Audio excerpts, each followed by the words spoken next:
Okay, let's get started. My name is David Larson. I am the Deputy General Counsel at the Illinois Workers' Compensation Commission. And the purpose of today's presentation is to essentially provide our users of the CompFile system an opportunity to ask questions of the CompFile team. So just a few housekeeping items before we kick things off here. As you're all aware, CompFile went live on Wednesday. So far, so good. We've had a tremendous amount of activity in the first 48 hours. We see everybody is out there claiming their cases and making their filings. Pretty significant number of applications have already been filed in the first 2 days, and appearances and motions. So the system seems to be working well, and people are really taking to it. We do have a few items just want to mention off the top here. As always, there's some new content available on the CompFile implementation page. We did put together a compilation of questions that we received during our previous demo and training sessions. So you can find that frequently asked questions document on our website. We'll also be posting a final version of the R3 user training manual, probably early next week. But essentially, that's just going to be a compilation of all the other materials that are already posted on the website.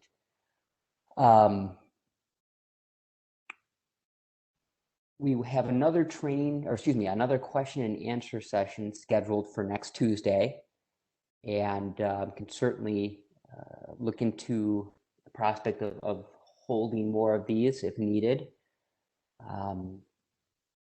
I think at this time we'll essentially open things up. As in the past, please use the Q&A function in WebEx to ask your questions. We'll read them out loud, and if necessary, we can walk through something in the portal just so it's easy for everybody to understand what we're talking about. There is one item I do want to stress. I've said this before, and there's been a lot of communication around it. You do need to refile any motions or filings that you have already submitted for status calls that take place on or after May 10th. So again, if you have a status call that's on or after May 10th, and you've already emailed something directly to the arbitrator, please go ahead and resubmit that in CompFile. The arbitrator is going to need a record of that when they conduct the status call so that they can properly set the case. And there's also one other item I just want to stress at the top here regarding submission of filings. Each filing should have its own separate filing type. So we have seen some activity where users are selecting the 19B filing type, and in the substantive petition that they're submitting, they're also attaching a penalties petition. And that really should be its own separate filing. Again, the arbitrator is going to need separate filings so that they can issue an order against each individual motion. So I hope that's clear. Again, that's a concept that we can delve into a little further here. But I'm going to turn the floor over to our participants. I see we have a few questions here, and we'll just get started. Thanks, Dave. I'm glad that I've already seen, we're showing 4 questions, and the first question is a good one, and I've seen it been asked a few times in the support inbox, and it's asking about getting a date on a stipulation to substitute attorneys, and how in the past that was not something that got a date submitted on it. And the reason that it's set up that way, where when you're filing a stipulation to substitute attorneys in CompFile and you're assigned a date, the reason it was done that way is because we were talking to our arbitrators about how to design CompFile. We were told that not all stipulated substitutions should just fly on through. Some of them might not be agreed, or they might be, they might not be uncontested. So the default there is we decided it's better to opt on the safe side and schedule them for a date. Now, you don't necessarily have to wait for that date in order for the arbitrator to approve it.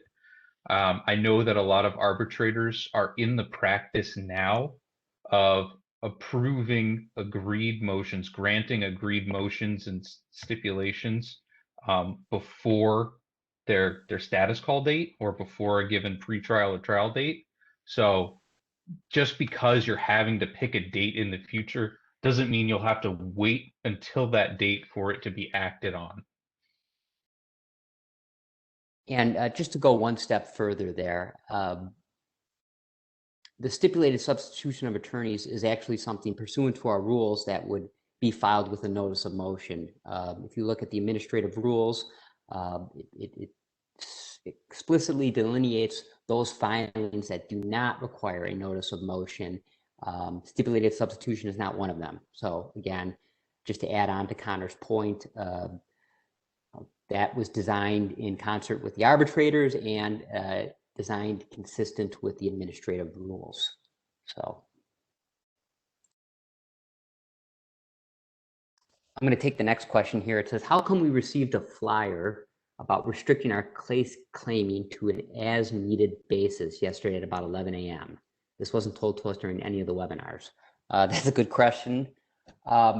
We had so much traffic in the early hours of the go live that it was creating some performance issues in CompFile. So we essentially made a request of our users to kind of slow things down. We think we've remedied that situation, but we just wanted to make clear to everybody, you didn't have to go in and claim your cases all at once. We kind of always viewed that process as an or you would do it on a just-in-time basis. So when it was time to go make a filing in the case, you would claim it and then subsequently submit your filing. Again, I think we have a good handle on the issue that was being caused by all that case claiming activity in the beginning, but we just wanted it to be made clear to our users that you don't have to go in and claim all your cases at once. It's something that you can do over the course of the next few weeks. These cases are semi-active in the system, so they are appearing on status calls, but you just need to flesh them out and add the appropriate attorneys in that case claiming process.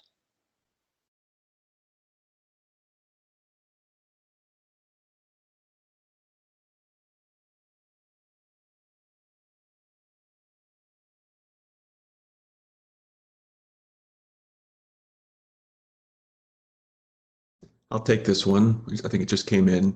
When we're filing a request for hearing with our notice of motion, do we have to attach a request for hearing in PDF format with the notice of motion? And the answer is yes. So whenever you make a filing, you're required to include the attachment. The notice of motion can't be submitted blank.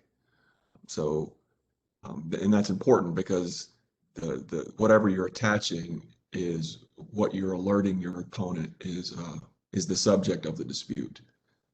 So sometimes things don't fit perfectly in categories, and so that attachment is important to put your opponent on notice of what it is you're pursuing. There's a question, one of the earlier questions that was asked is our office is moving. What do we need to do to inform Iwcc and CompFile? It's actually easier than it was before.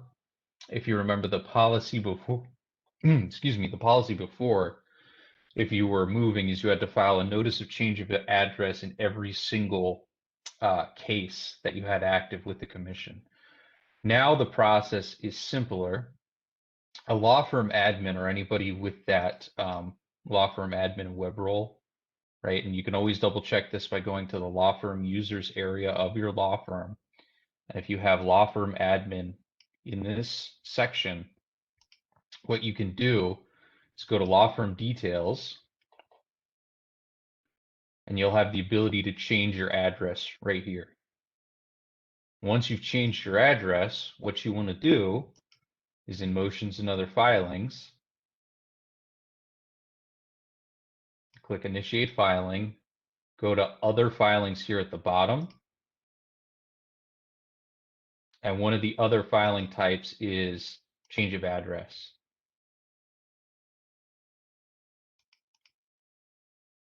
And you could pick case number. I don't actually, here, let me back up for a second.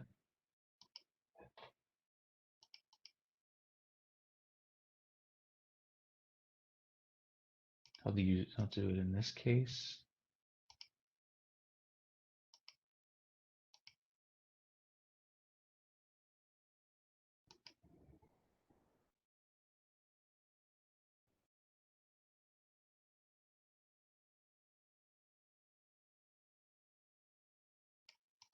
So what this does, even I had to pick a specific case, but per what this instructional text is saying, a notification email will also go to the attorney of record for all other parties in your active cases that appear on your cases screen in CompFile. So as soon as I hit submit, this notice of change of address goes to essentially all my opponents.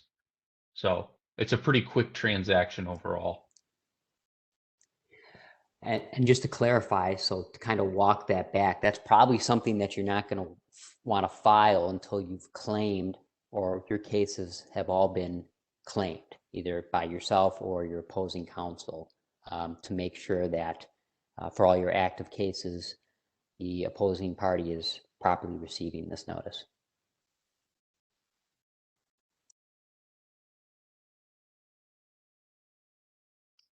We have a question about pending fee petitions from petitioners' counsel, and if they need to claim a case, if they have a pending fee petition, or if they need to claim a case in order to file that fee petition. I believe we have some language in our FAQs already about that, but I don't want to misspeak if somebody wants to take that one.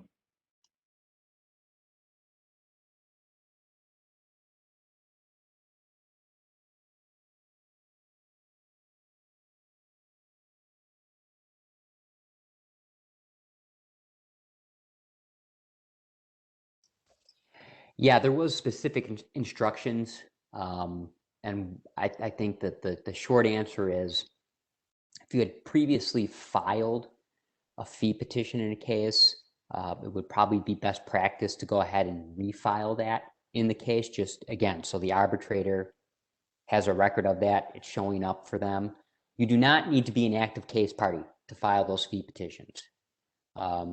You can go to the motions and other filings button. You can click the initiate filing and then go to initiate motion petition. Select the fees or penalties filing type option and then search for the case. It doesn't have to be one of your cases where you are an attorney of record. You'll be making the filing essentially as an attorney who previously appeared on the case. But again, it's just a best practice to make sure that those are in the system and the arbitrators are aware of them, and something isn't being done without those being considered. I can take this next one, how to withdraw a motion. So if you make a mistake during this initial cutover period, the next week or so, where you're just getting used to the system and it's like, whoops, I sent it in the wrong case. I'm really sorry. This was a mistake. Contact CompFile support, and you need to also contact your opponent who was served and just say, I sent this to the wrong case by mistake while I'm learning the system. And we can correct that. But if it's just a motion that you've come to a resolution about, that's not a CompFile issue. You would either request the arbitrator to withdraw that motion, or I will say this, that a lot of people file motions and they never set dates for them.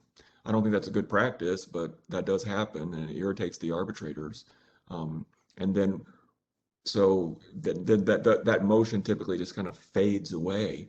And you will see, if you don't do anything with a motion, after a week, that motion status will update to no action taken.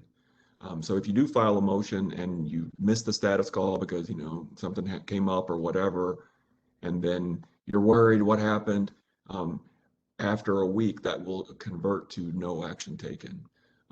But again, if you If it's just a matter of the case litigation, you need to deal with the arbitrator on that. But if during this initial period you make a mistake, we all are human, and make mistakes, just contact us and we'll help you sort that out. But when you contact us, you'll also need to contact your opponent because they've been served with that motion. And just to quickly add on to, there's another question. It's appropriate given the screen that's currently up. If a petition for penalties is a separate filing, will that go under other? No, you would select the filing type that's listed here, fees or penalties under one of those 1, 2, 3, 4 sections. Again, those were the options that used to be available as separate checkboxes on the notice of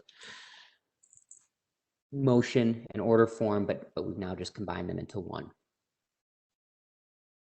And if the penalties or fees isn't covered under one of those sections, you can certainly select other and spell out the type of penalty or fee petition that you're filing. But it should be covered under one of those 4.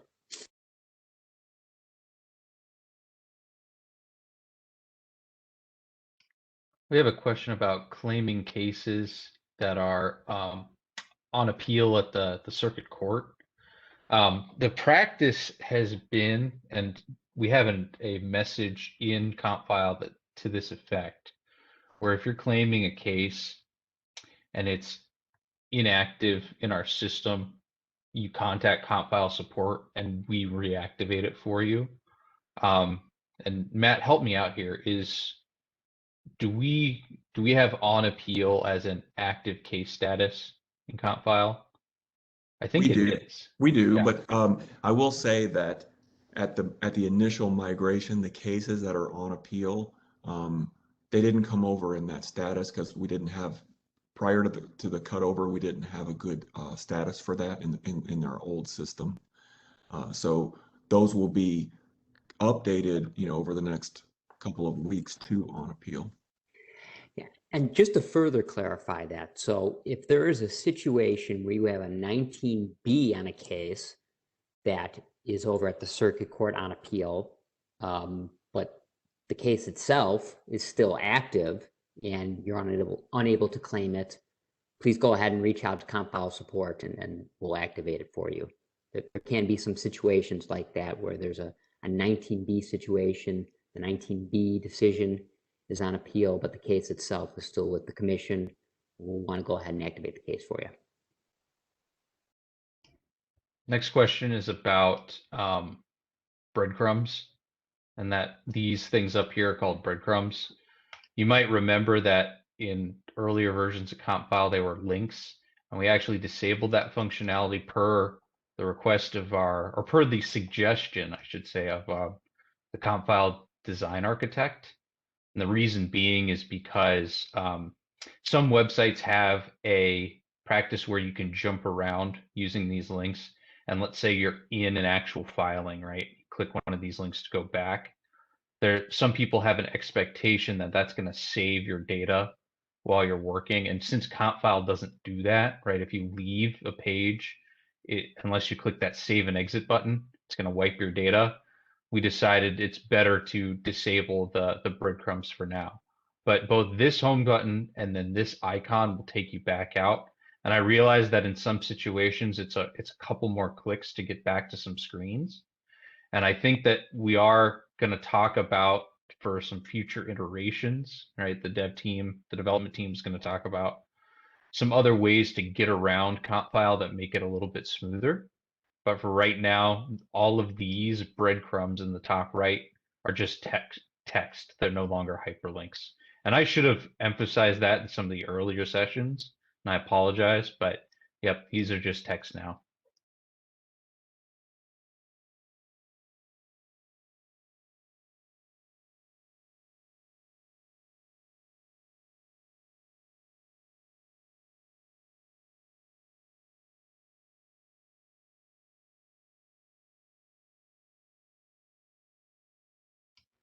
This next question talks about getting a quote filed attorney rep agreement that has the case number and filing date on it. I think this is a good chance to talk about just filing date and where it does and doesn't appear in general. I think we've gotten a few questions about that.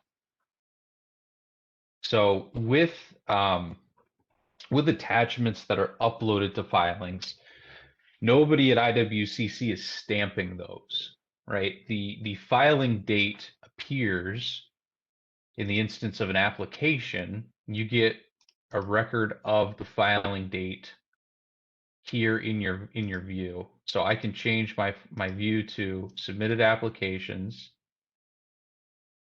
And the last time that the terminal status of all applications is docketed, meaning this last status change date is the date that this app was filed. Okay, so this is the filing date. Similarly, with motions, if I go to one of my motion views, we talked about this at the last session, right? We have date filed as a column on almost every single one of these views. And I understand that some people, we've heard a few times that people want the date filed date on the notice of motion itself. Right now, it doesn't show that. I don't think there's a plan to make that update. I'm not saying that it's not feasible, but right now, the attachments that are being uploaded are not going to be stamped with a date file date. Connor, can you quickly demonstrate where you can download those attachments that were made with the application? Sure. And I think that's a good illustration of how now the system is the record. And when your opponent gets access to the system, in this instance would be a respondent's attorney filing an appearance, they're going to be able to pull down the attachments that you've made in any filing. So they're going to have access to it, and there's really shouldn't be any confusion about when something was received at the commission or whether or not the commission has a record of it. So to back up, I'm in my cases view, my active cases.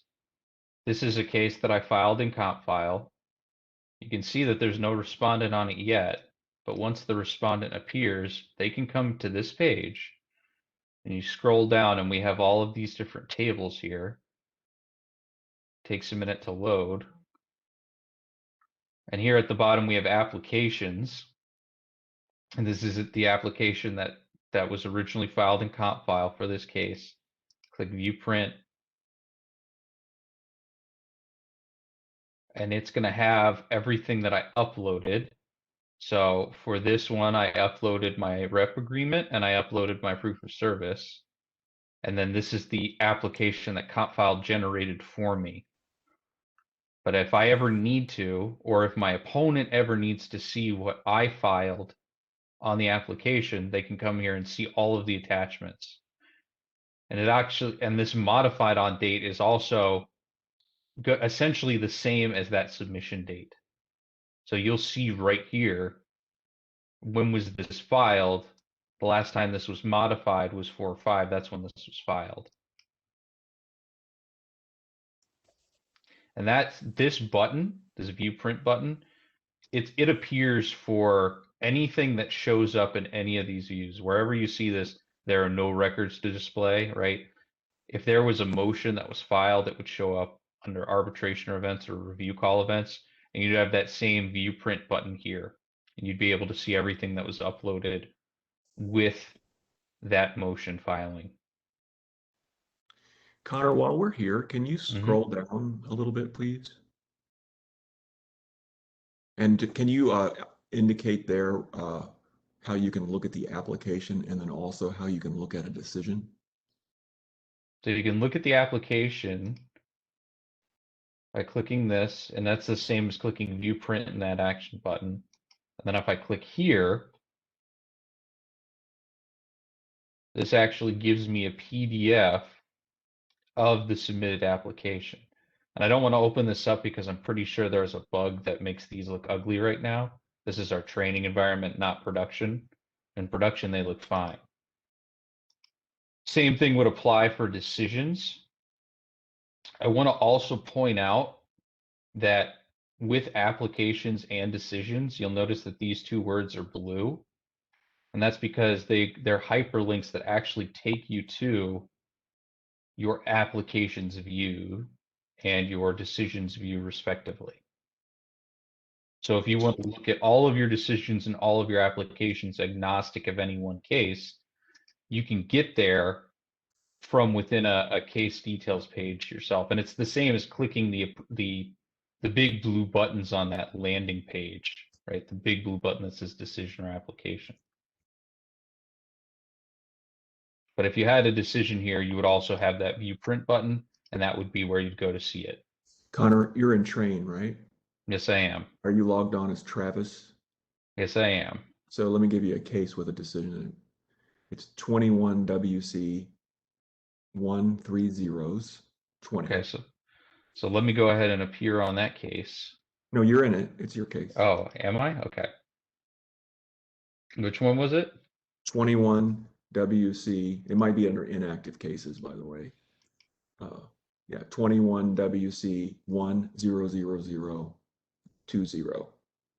Okay. So while he's going there, let me just point out that when a case has a decision in it, it may become inactive. So if it's a final award, for example, issued by an arbitrator, or if it's a review decision under 19H8A, or if it's a review decision of a final award, then your case is going to become inactive when it's issued. And so you can still file a petition for review on that. And then if you did that, it would activate it again. But if it's a 19B decision, then that case would stay active. So you have to decide which ones to look at. So it might be a little easier just to use the big blue decision button. But here you can see that I have two decisions, and with the arbitration and commission decision, you get the number here. And again, view print. And then this is the decision that's uploaded by folks at the commission that was written by either the arbitrator or commissioner. It's a PDF. And it'll have a cover page that's generated by CompFile. But this is where you can come to see your decisions.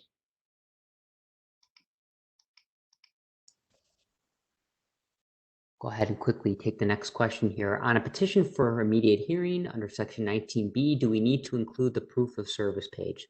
So you only need to complete and attach a proof of service if you are if you are serving the filing on someone outside of CompFile. So again, as you're working through the process of making a filing, you're always going to have be able to visualize the case parties that are active on the case in CompFile. And if your opponent, for some reason, is not in that table, that's your signal that you need to be serving them outside of the system. For whatever reason, they maybe haven't filed an appearance yet, they haven't registered in CompFile, the ultimate SIN, or whatever it might be. That's when you would attach a proof of service to the filing so that we have that evidence that you've served your opponent outside of the system. The next question here, when we're filing a request for a hearing with our notice of motion, do we have to attach a request for hearing in PDF format with the notice of motion? Yes. The notice of motion is just a notice. You always need to attach a copy of the substantive motion that you want presented before the arbitrator at the status call or the review call or whatever it might be. So yes, you do need to attach a copy of that with the notice of motion as you're working through those 3 or 4 screens.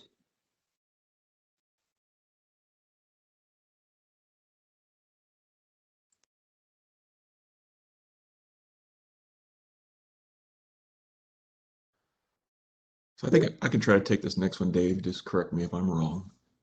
It says our firm files a case motion on all of our new files. It is not a presented motion. It is just a motion on the file requesting a written decision of findings of fact and conclusions of law separately stated for any arbitrator decision made on the claim. Is there a way to upload this kind of case motion that does not need a notice with a date for presentation into CompFile? If you want to make a filing and call it a motion, and check other, you're going to have to put it up for a date. Okay, so if you want it to be submitted and called a motion. But I will say this, when you file your application, you can submit other supporting documentation on the application. So as one of the last steps on the application process would be to attach documents. One of those documents is your rep agreement. Another would be the proof of service.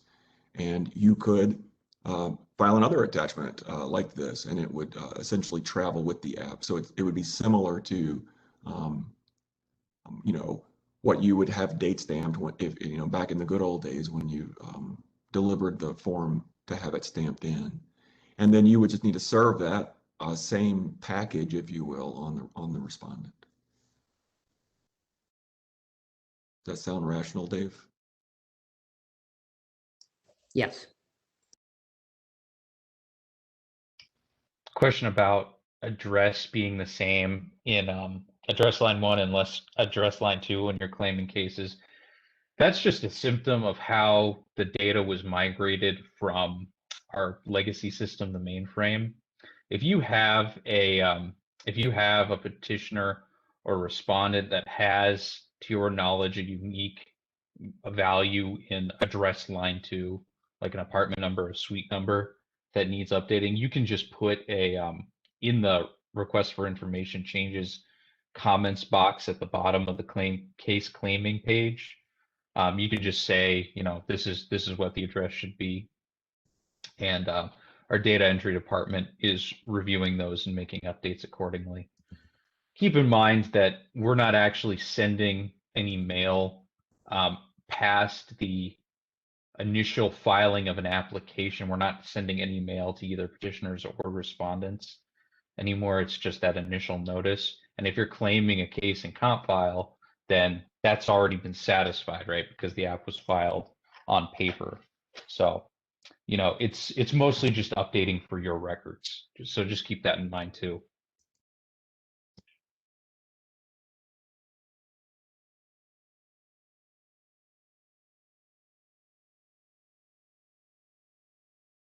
Question about call sheets is a good one. I've seen a few emails where people are saying call sheets doesn't work for me. And I'll just show again what you need to do to pick a specific call date. So again, this is our training environment, so you might see some values that look a little bit different. If I click Bloomington and arbitrator, I believe it's Sullivan is in Bloomington. And then status call. Okay, well now it's not working for me either. Let me try something else. Here we go. Okay. So this is a fake docket where I am the arbitrator. You'll notice that what I've done, let me go back. When I select two values here, I only see a list of things called status call, and it shows a date. And what this is intended to show is just for this arbitrator at this setting, I have a status call on 5/7. Okay, so I'm not done getting to what I need to get to, right? Because I'm trying to view all of the cases on a given call sheet. So now that I know that there's a status call on May 7th, I can go event type status call, and I start to see some information already. Now, what this really is showing you is all cases that are on any status call for this arbitrator at this setting. So this would essentially show you, right, if they have their 3 dockets, this would be a list of all the cases on the 3 dockets. This is only 1 docket, so that's why there's only 4 results. But the next thing I have to pick is a date. And normally there would be at minimum 3 upcoming dates. And once I do that, this is considered the call sheet, the tower report. Okay, so the thing to take away here is that you should get in the habit of making all 4 selections up here at the top. And you'll notice that because this was only 4 entries, it loaded pretty quickly. It does take a little bit of time for these to load because you're loading about 1,000 records, depending on the docket. And it might take about a minute to load. But once you load it up, then you're free to start searching and sorting on it. And if you want from here, I can get a PDF. I can export this as PDF and take it with me to a call or do whatever I need to do with it, okay? So remember, fill out all 4 fields up here.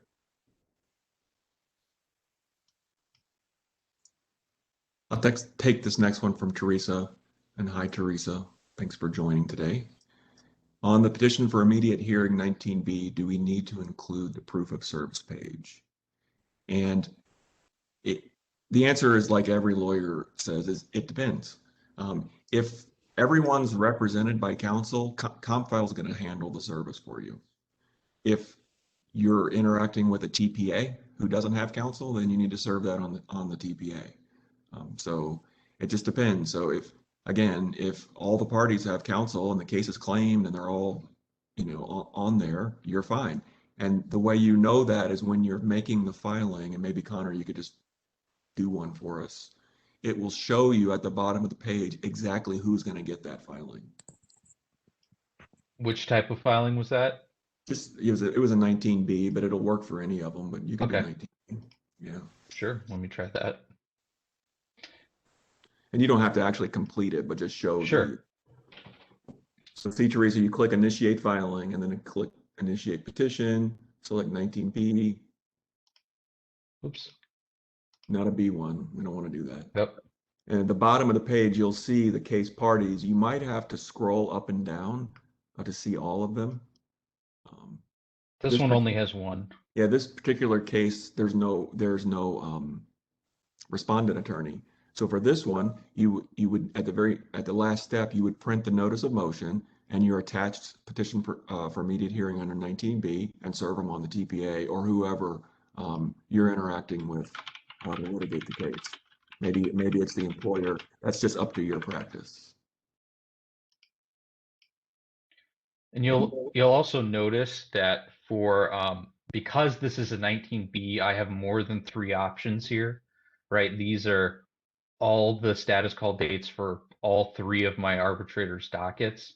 Gotten a lot of questions about, well, if I'm filing something else, right, that's not a 19B, how do I get it off the return to call cycle? And the answer is you don't. Unless you're filing a 19B, you're only going to get the return to call dates for the assigned docket. So I know I wanted to reemphasize we hit that at the beginning of the call. That is a question we're getting a lot. So only if you select petition for immediate review or immediate hearing, under 19B, do you get the all dates across all 3 of your arbitrators' dockets. And that's consistent with the rules. Thanks, Dave. Yep. I'll take this one. The question is, why is, I'm multitasking here, so if this has already been answered, someone stop me, please. But why is the return to call date halfway down the page on the case details? And, the answer is, you take your best stab at it when you're putting this stuff together, and then sometimes you're like, I wish I would have moved it a little different. So that's good feedback, and we can consider moving it up. But I will say that when you look at your case list, as opposed to this case details page, just look at the case list, Connor, that you were on. It tells you the next status call date right there. Yeah. So that's your return to call date. So when you're looking at all of your cases, you can, as a list, you can see them. But if you open up an individual case, you got to scroll down to the arbitration section. And this is a good jumping off point. I wanted to demonstrate something on that cases list. It's not going to be a great example because we only have 2 cases listed here, but that search cases tool, you can find a lot of information with that. It's not just limited to the case number. You can look for a specific date and find all your cases that are going to be on the status call on that next date. So it's going to search against any one of those columns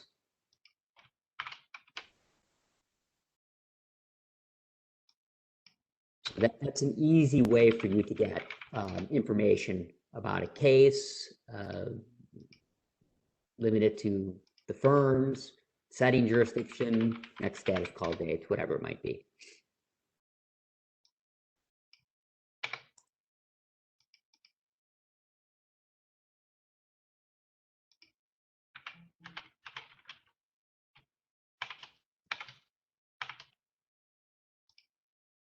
You'll notice I'm using the wildcard character as indicated by this pop-up text, right? So this is like, I want to see all my inactive cases from the year 2019. That's how I can do it. So this is a pretty powerful search tool, as David's indicating. Don't sleep on this, as the kids say. All right, Dave, I'll take another one here, and just maybe just tag team on this, please. I'll tag you in. How do you file an 8A in a case when it is off regular status call? And when we set up the notice of motion, we formatted it just like the way the thing is today.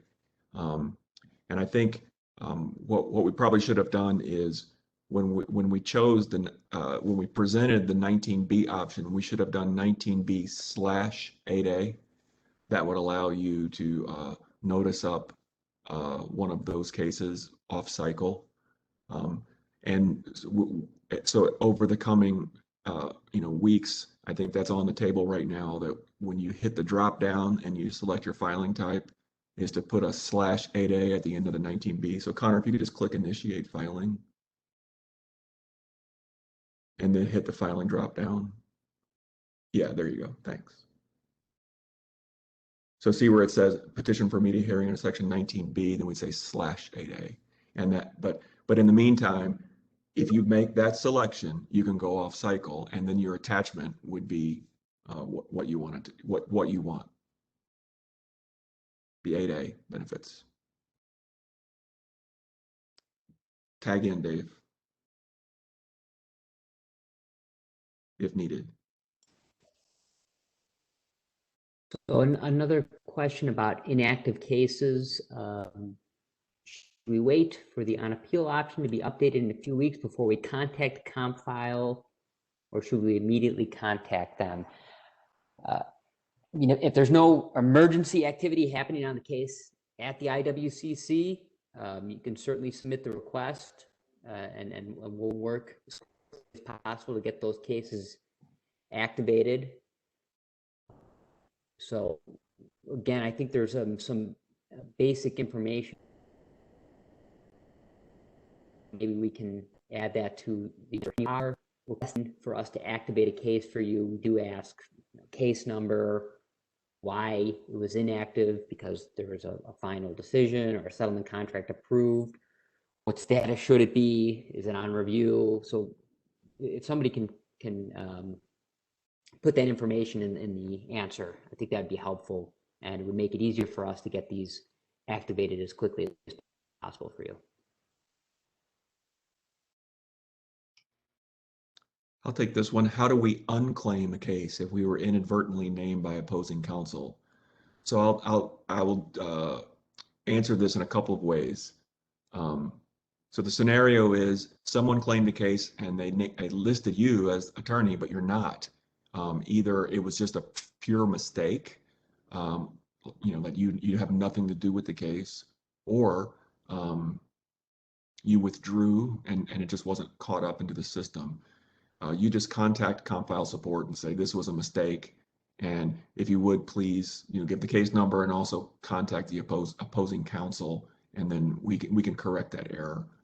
A related scenario to that is if you claim a case and you mistakenly name someone and then you're like, doggone it, that was the wrong person and the wrong firm. I shouldn't have done that.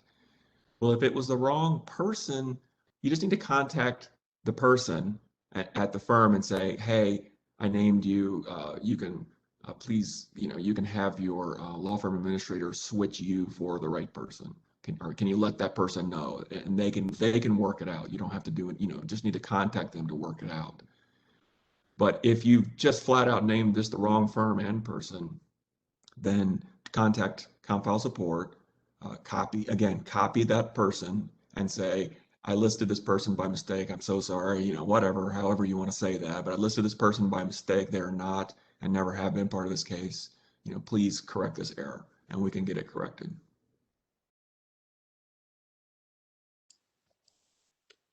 There's been a question asked a few times here. It's not necessarily CompFile related, but I'll go ahead and answer. How do I file a transcript for return date on review in May when nobody is at the Iwcc in Chicago? So for petitions for review that were filed on paper, you're still going to be filing your transcript on paper because we won't have a record of that petition for review in the system. There are staff available at the Iwcc in the Chicago office, Monday through Friday. I was there several days this week, and there are people available at the counter, and they should be able to assist you with that. Another question from Teresa about making multiple filings on the same status call date. So CompFile allows you to do that. So what you're describing with the May 10th call, if you're not seeing that option and it is if it's a known status call date on that case's assigned docket, that might be an actual bug. But in general, you can file multiple petitions or motions on one call date. And what actually happens is when you go to look at the call sheet, like what I showed earlier, in that motion type column, it'll show all of the motions that were filed on that case. Kind of the situation there is that the 19B is being filed off cycle, but the petition okay. is showing the regular call dates. I So, see. Yes. Again, that's not Okay. an emergency motion or petition, and it wouldn't be something that you would file on an off-cycle call date. Thanks for that clarification, Dave. Yeah, but if you are filing multiple motions that are on cycle, those you can stack those on the same call date. You would file them each individually, but they could all be filed onto the same call date. And I suppose if you wanted, you could file multiple 19Bs. You could stack those on off-cycle dates, but you know, well, I would love to see how an arbitrator would react to that. I'll just say that.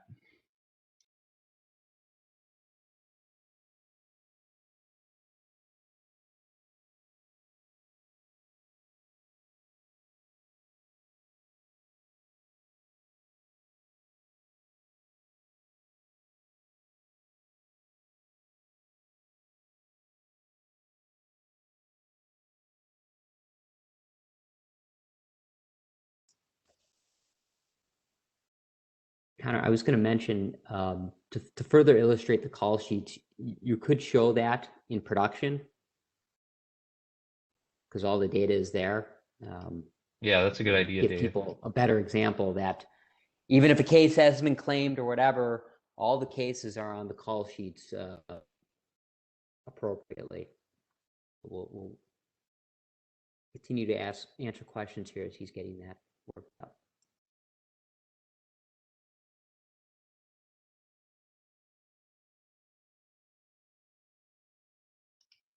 I always pick arbitrator Hepsch because I know he's first of the month. Yes, May 3rd. And he helped a lot designing CompFile. And I'm pretty sure his dockets are 1,000 cases each. So this is a good example because it's a bigger docket. So this is a good example of how long you'll have to wait. Oh, I got a page unresponsive, but I'm going to say wait. There was actually, you know, I'll say this, in an earlier version of this design, CompFile would load every single call sheet for every single docket anytime you tried to come to this page.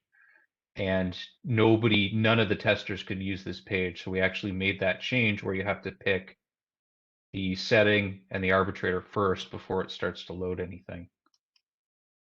Pick status call.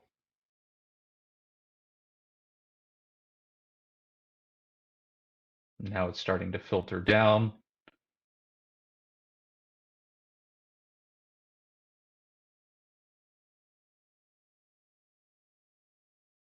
And I'll highlight while this is loading, you can see the show past events button kind of grayed out. After a call date occurs, you'll be able to see past call sheets by clicking that show past events. So like, for Jeff Hepsch, if I come to this page on May 4th, Star Wars Day, right? May the 4th be with you. If I come to this page and I'm looking for May 3rd, and it won't show up there until I click this show past events button. Once I do that, then I'll be able to select May 3rd. So just keep that in mind. But this is essentially a view of the docket, right? There's 1,010 cases on here. I mentioned before, I'm zooming out a little bit so I can show it. And here's an example. So this motion type column, you'll start to see filings that are being made on cases as they're happening, right? So this call is on May 3rd, but I can already see that both of these cases have a 19B in them. They're not sequenced yet. They don't have a sequence number. We don't assign that until 3 days beforehand. But you can come in and see, all right, did the filing I make, is it going to show up on the call sheet? You can do that at any time. And you can see, and you can sort by, date of accident, and sort by case number. So you can start to see and get an idea of what's going to be on the call sheet at the actual status call, even before the status call occurs and even before these things are sequenced.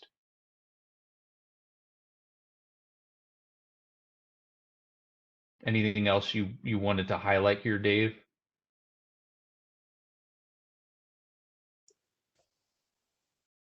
No, just again, with the search feature, very powerful, and it's a good way to filter information that's displayed on the screen.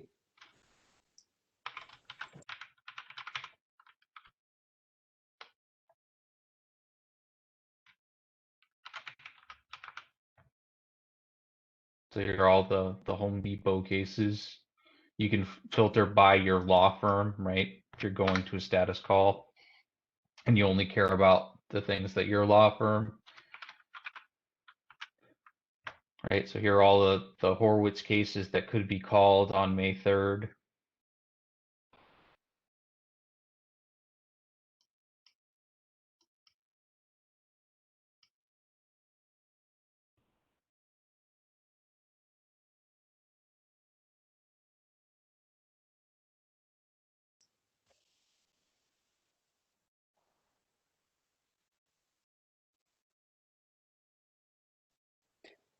So we had another question here, and I think there is still some confusion, and maybe that's partially my fault. When I file a 19B 8A with penalties, I select 19B under the filing type. Then I have to go back and select the same for request for hearing and penalties separately. Then I draft my own 8A and notice of motion cover sheet and add both as a PDF to complete the filing. You don't need to draft your own notice of motion. That's not necessary. That's something that's being done as a part of you completing those screens to make the filing. So when you're filing a 19B 8A with penalties, ultimately, I think the goal there is to have a hearing on the case. And that's something where all those issues are going to be heard and tried, and a decision would be issued in the normal course of events. So all those types of things would eventually be ruled on and captured in the decision.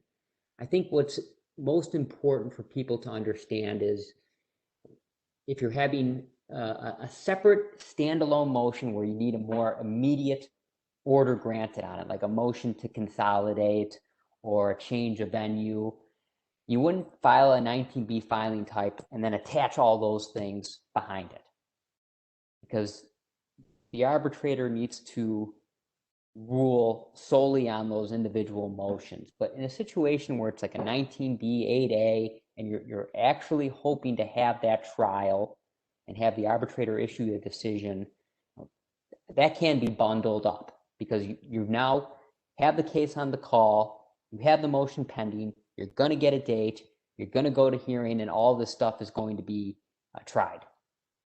So I hope that is a little clearer for the audience and explaining this difference for when it's necessary to make separate filings on certain issues.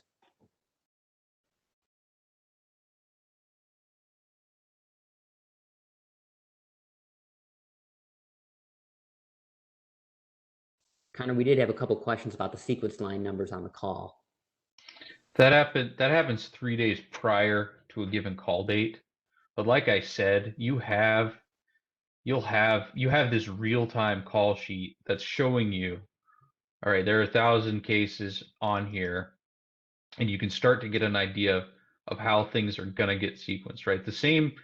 The way that CompFile sequences cases is 19Bs get sequenced first, and it sorts. So imagine groupings, if you will. There are 4 groupings, and this is in our training materials, right? So you'll be able to see this written down when you refer to our training materials on the website.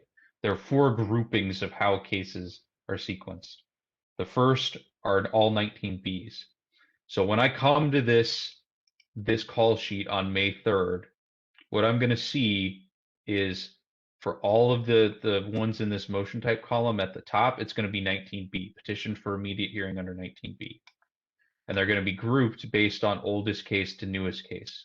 So it's all cases that have an active 19B petition. That's group 1. Second group is all cases that are redline. And again, that's oldest to newest. So you'll see a bunch of petition for immediate hearing, and then you'll see redline in this motion type column. All right, you can see that this one says request for hearing here, and that's because this hasn't been sequenced. But you'll get a group of 19Bs, a group of redlines. Okay, those are the first 2 groups. The third group is all other cases that have an active motion on them. And again, that's grouped oldest to newest. So you have 19Bs, you have red lines, and then you'll have any other motion grouped oldest to newest. And then after that, you'll have a list of all cases where this motion type column is blank, meaning parties didn't file anything for this particular status call. So the arbitrator doesn't need to call them. The whole idea with why we're doing it this way, where we group, we're pushing all of the things that have an active pleading or need to be acted on to the top, is so that we can hone. All right, this docket has 1,000 cases on it, but maybe only 200 of them need to be called at a status call. And so we're trying to make it so that the status calls run a little bit smoother, quicker.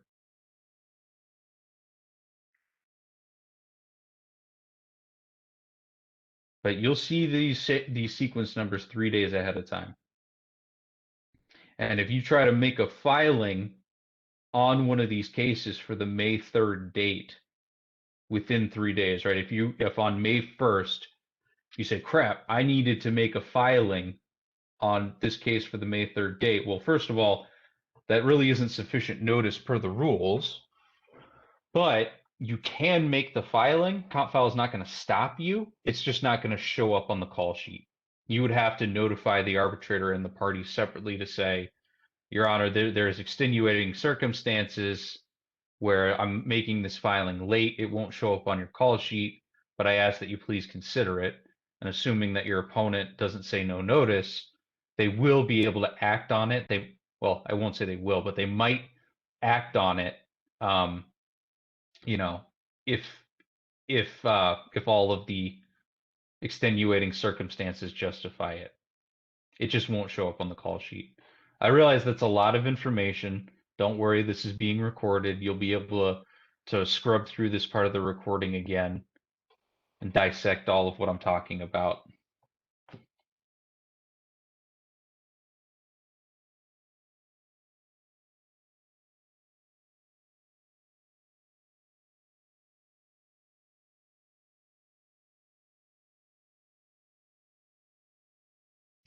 Okay, we are at the 1 hour mark, and it appears that we've answered all the questions.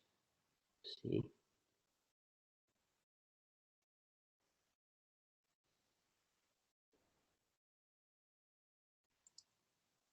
Yep, I'm not seeing anything else at this time. Can stay on the line for a few more minutes here if somebody wants to ask an additional question. Again, there is a frequently asked questions document that is now available on our website on the CompFile implementation page, and those contain a list of questions that we received at our prior train or demo and question and answer session. So that's a good resource for you. We'll also be posting the comprehensive training manual probably early next week, but again, that's basically just a compilation of the materials that are already available to you on the website. Continue to send your questions into the CompFile email inbox, wcc.compfile@illinois.gov, and we'll work to respond back to you as quickly as possible.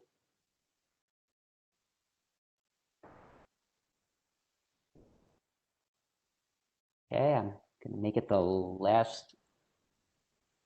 So I see this last question. You don't get the filters. You don't see these boxes up here. If you're not seeing those even after like a minute or so of the page loading, just send us, if you could, send us a screenshot to WCC CompFile of what that looks like, because they should load almost right away. And if they're not loading for you, then we'll open a ticket with our development team, and they can look into why it's not working.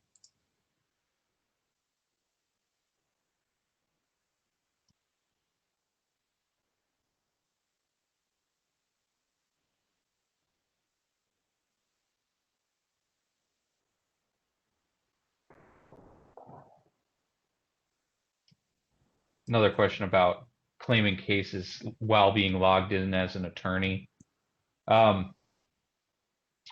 You do have to be an attorney in order to claim cases.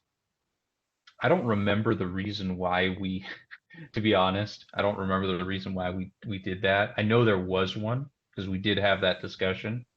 What I mentioned, I will say this though, I mentioned in another training that because most of the people using attorney accounts are support staff members, right, per the CompFile terms, the whole authorized agent thing, what you can do to help facilitate your work if you haven't already done this, right, as opposed to keeping a separate law firm admin account and an attorney account, you can just go in to CompFile into this law firm users area as a law firm administrator.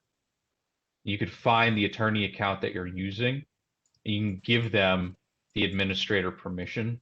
This says remote administrator permissions because I've already have this law firm admin function. But if I didn't, this would say assigned administrator permissions, and that way you essentially have one account that can do everything. So that way you never have to be in the business of managing your attorney account and your own personal law firm admin account. And that's just, having seen how people are using CompFile, I like to recommend that just because it saves people a couple of steps.